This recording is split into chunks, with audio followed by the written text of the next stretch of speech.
तो hi friends, आज हम लोग बात करेंगे फंगल इन्फेक्शन ऑफ स्कैल्प, जो कि काफ़ी कॉमन होता है।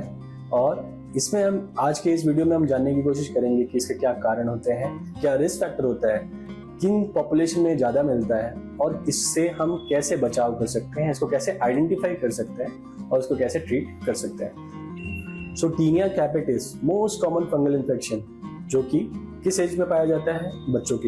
बच्चों 4 to 7 years, 4 to 8 years, ये मोस्ट कॉमन एज ग्रुप है जहाँ पे आपको स्कैल्प में फंगल इन्फेक्शन देखने को मिल सकता है। इस फंगल इन्फेक्शन से आपको टेम्पररी या परमानेंट हेयर लॉस देखने को मिल सकता है।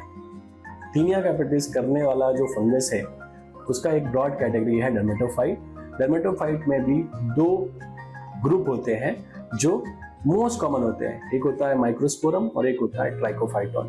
ट्राइकोफाइटॉन अमेरिकन पॉपुलेशन में ज्यादा देखने को मिलता है, जबकि यूरोप, ऑस्ट्रेलिया में आपको माइक्रोस्पोरम ज्यादा देखने को मिलेगा। एशियन पॉपुलेशन में माइक्रोस्पोरम ऑर्डिने होता है, जो कि मोस्ट कॉमन कॉजेटिव ऑर्गेनिज्म पाया जाता है। ये कॉजेटिव ऑर्गेनिज्म समझना इसलिए हेल्पफुल है कि इनके सिम्टम्स या जो ये लक्षण देते हैं वो इनके पॉजिटिव ऑर्गेनिज्म के हिसाब से अलग अलग देखने को मिल सकते हैं। 3 टाइप के इन्फेक्शन कॉमन होते हैं। एक होता है एक्टोथ्रिक्स, एक होता है एंडोथ्रिक्स और एक होता है फेवस। ये ट्रांसमिशन होता कैसे है? तो ये ट्रांसमिशन आपका डायरेक्ट कॉन्टैक्ट से होता है। जैसे कि किसी को स्कैल्प में इन्फेक्शन है फंगस का, उसका हैंड आपके हेड पे लगे तो ऐसे हो सकता है।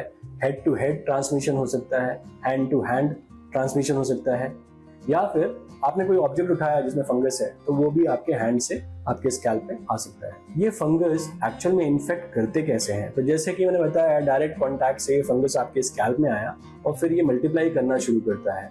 तो सबसे पहला काम एक होता है, ये पहले हेयर शाफ्ट को अटैच होता है। इनमें एक मैनन्स करके प्रोटीन होते हैं जो हेयर शाफ्ट में अटैच करने के लिए हेल्प करते हैं। इसके बाद ये केराटिनेज एंजाइम सिक्रीट करता है, जिससे हेयर की जो वॉल होती है वो डिसॉल्व होती है और फिर ये उसको पेनिट्रेट करके पूरा हेयर शाफ्ट को इन्फेक्ट कर सकता है। हेयर शाफ्ट मिड लेवल में इन्फेक्ट होगा या बेस लेवल पे इन्फेक्ट होगा, वो डिपेंड करता है कि कौन सा ऑर्गेनिज्म इन्वॉल्व है। तो इस तरीके से हेयर शाफ्ट को पेनिट्रेट कर इन्फेक्ट करके हेयर फॉलिकल और हेयर को डैमेज करते हैं। इससे क्या होता है कि हेयर जो है आपका ब्रिटल हो जाएगा और आसानी से टूट जाता है। रिस्क फैक्टर्स की बात करें तो जेनेटिक रिस्क फैक्टर होता है, जिसमें डिफेंसिव लेवल जो है वो स्किन में कम होता है, जिसकी वजह से फंगस आसानी से इन्फेक्ट कर सकता है। फिर इम्यूनिटी स्टेटस आपका कैसा है? अगर कोई दवाइयाँ चल रही है जिससे आपका इम्यून सिस्टम लो होता है, या आपने टॉपिकल कॉर्टिकोस्टेरॉइड्स या कॉर्टिकोस्टेरॉइड्स यूज किया हुआ है काफी टाइम तक, तो इसमें ऐसा देखा जा सकता है। आपको डायबिटीज है, आपको अनीमिया है, ये कुछ चीजें हैं जो इसके होने के चांसेस बढ़ाती हैं। आइए इसके लक्षण समझने की कोशिश करते हैं। बालों में एक इन्फेक्शन होता है तो जनरली आपको इचिंग देखने को मिल सकती है। इचिंग के साथ साथ उसकी सरफेस चेंज हो सकती है, जैसे कि स्केलिंग आ सकती है। बालों में इन्फेक्शन हो रहा है तो बाल आसानी से टूटते हैं और आसानी से निकल जाते हैं। ये कॉमन सिम्टम है टीनिया कैपिटिस के। अब अगर ये टीनिया कैपिटिस का जो इन्फेक्टिंग ऑर्गेनिज्म है ये अगर ज्यादा स्ट्रॉन्ग है तो बॉडी इसको रिस्पॉन्स देती है, जिसकी वजह से इन्फ्लेमेटरी रिस्पॉन्स ज्यादा दिख सकता है। तो फिर ये कीरियन या फेवस, जहाँ पे एब्सेस, बॉयल, पेन ये देखने को मिल सकते हैं। तो डायग्नोसिस की बात करें, टीनिया कैपिटिस को डायग्नोस कैसे करना है, तो इसमें एक जैसे हमने जो क्लिनिकल पिक्चर्स बात की, कैसे क्या लक्षण है वो देखेंगे। उसके साथ में ये जो एरिया है इसमें जो गोल्ड स्टैंडर्ड माना जाता है वो फंगल कल्चर माना जाता है। तो फंगल कल्चर करने के 2 तरीके होते हैं, कॉटन स्वैब होता है और एक ब्रश टेक्निक होती है। ये डर्मेटोलॉजिस्ट इसमें एक्सपर्ट होते हैं और वो फंगल कल्चर करके आइडेंटिफाई कर सकते हैं कि कौन सा ऑर्गेनिज्म आपको इन्फेक्ट कर रहा है। इसके अलावा एक बेड साइड टेस्ट होता है 10 to 30% पोटेशियम हाइड्रोक्साइड का, जिसमें उस एरिया से थोड़े से सैंपल लेके इस सॉल्यूशन में हम माइक्रोस्कोप में देखते हैं तो हमें फंगल हाइफे दिखता है। ये एक आसानी से किया जाने वाला टेस्ट है जो कि आपको इमीडिएटली ये बता देता है कि ये फंगल इन्फेक्शन है या नहीं है।